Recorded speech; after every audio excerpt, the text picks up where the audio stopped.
नमस्कार प्रेक्षकांनो, ठरलं तर मगच्या येणाऱ्या भागामध्ये आपल्याला एक जबरदस्त असं ट्विस्ट पाहायला मिळणार आहे।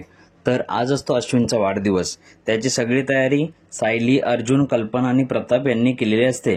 सायलीने अश्विनसाठी त्याच्या आवडीचा रवा केक सुद्धा बनवलेला असतो। लग्नाआधी वाढदिवस असताना अश्विन बरोबर 11:15 वाजता हॉलमध्ये येऊन बसायचा, परंतु आता लग्नानंतर तो तन्वीला त्याचा उद्या वाढदिवस आहे हे सांगण्याचा किती प्रयत्न करत असतो, परंतु तन्वीला त्याच्या वाढदिवसाबद्दल काहीच माहीत नसतं। सगळी तयारी झाल्यानंतर कल्पना सगळ्यांना बोलते की तुम्ही सगळे इथेच थांबा, मी बघा कशा अश्विनला हॉलमध्ये घेऊन येते ती।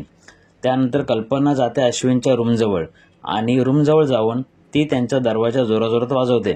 अश्विन आणि तन्वी खडकून जागे होतात। अश्विन विचारतो, काय झालं मम्मा? तर कल्पना बोलते की तुझ्या वडिलांना जरा बरं वाटत नाहीये, तू लवकर खाली चल। अश्विन जातो, परंतु तन्वी थोड्या वेळाने जाते आणि मनातल्या मनात बोलते, आता काय झालं या म्हाताऱ्याला, नीट झोपू पण देत नाही। सगळे खाली हॉलमध्ये येताच सायली, अर्जुन, प्रताप सरप्राईज म्हणून ओरडतात। अश्विनला हे सगळं आश्चर्य वाटतं। सगळे हॅपी बर्थडे बोलून त्याला विश करतात। तेव्हा अश्विन बोलतो, कमाल करता तुम्ही लोक, मला मम्मा बोलली की डॅडला बरं नाहीये, लवकर चल। अश्विनला हे सरप्राईज आवडतं। तन्वीला तिचाच राग येतो की तिने अश्विनला विश केलं नाही म्हणून। अश्विन बोलतो की मला वाटलं तर तुम्ही सगळे माझा बर्थडे विसरलात, पण सायली बोलते की एक वेळ आम्ही विसरू, पण तुझा लाडका भाऊ अर्जुन नाही विसरणार। अश्विन भावूक होतो। सगळे केक कापतात, आनंदी असतात। सगळ्यांना केक भरून झाल्यावर कल्पना बोलते, अगं तन्वी, तू असे का मागे उभे आहेस, ये पुढे आणि अश्विनला केक भरव।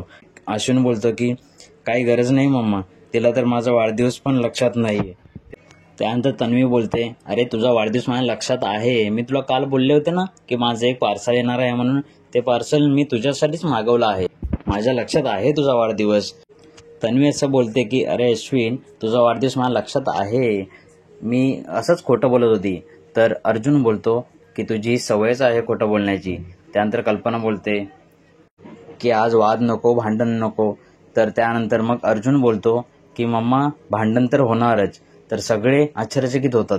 तर अश्विन बोलतो, दादा आज भांडण करू नकोस। त्यानंतर मग अर्जुन बोलतो, नाही आज तर भांडण होणार, पण भांडण होणार केकवरून। मग सगळे हसायला लागतात। त्यानंतर मग सगळे जेवणाचा बेत ठरवतात। तर पूर्णाजी बोलते की आज सगळं जेवण अश्विनच्या आवडीचं बनवायला पाहिजे। तर त्यानंतर अश्विनला जे जे आवडतं ते जेवण आज बनवायला सांगतात। त्यानंतर तन्वी बोलते की सायली तू आज जेवण बनव। त्यानंतर मग सायली बोलते की हां ठीक आहे, परंतु त्यांच्या रूममध्ये गेल्यानंतर अर्जुन सायलीला सांगतो, आपण आज तन्वीचा गेमच करूया। काय करायचं, आपण जेवण बनवायचं, परंतु तन्वीला सांगायचं की तू जेवण बनव म्हणून। तर सगळे हॉलमध्ये येतात आणि सायली आणि अर्जुन कॉफी पित असतात। त्यानंतर मग अर्जुन बोलतो की सायली तुम्ही आता इथेच बसा, तन्वी जेवण बनवेल। त्यानंतर मग कल्पना बोलते की तन्वी तुला सगळं जेवण येतं ना, मग आज तुझ्या नवऱ्याचा वाढदिवस आहे तर तू जेवण बनव। तन्वीला मनातून घाबरल्यासारखं झालं होतं। तर असंच नवनवीन व्हिडिओ पाहण्यासाठी चॅनलला सबस्क्राईब करा, व्हिडिओ लाईक करा, शेअर करा। थँक्यू।